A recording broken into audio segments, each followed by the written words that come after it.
আপনার যদি বুকে ব্যথা হয়, সেটা কিন্তু কখনোই অবহেলা করবেন না। অনেক সময় দেখা যায় যে বুকে ব্যথা হচ্ছে অথচ তিনি গ্যাসের ব্যথা ভাবছেন অথবা বুকের যে মাংসপেশি আছে সেটার ব্যথা ভাবছেন। কিন্তু দেখা যাচ্ছে এদিকে হার্ট অ্যাটাক হয়ে বসে আছে এবং তিনি মৃত্যুবরণ করলেন। এরকম ঘটনা প্রায় ঘটছে।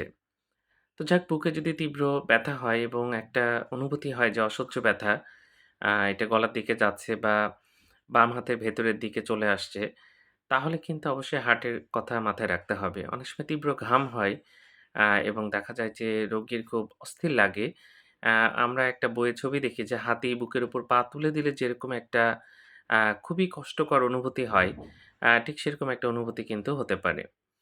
তো যাই হোক এগুলার ক্ষেত্রে গ্যাসের ওষুধ খেয়ে বা অন্য কোনো ওষুধ খেয়ে সময় নষ্ট না করে দ্রুত একজন হার্ট আ আ হৃদরোগ বিশেষজ্ঞ অথবা হাসপাতালে চলে যাওয়া উচিত। পরীক্ষা-নিরীক্ষা করে নিশ্চিত হতে হবে যে কিছু হয়েছে কিনা। তারপরে চিকিৎসা করতে হবে। ধন্যবাদ সবাইকে।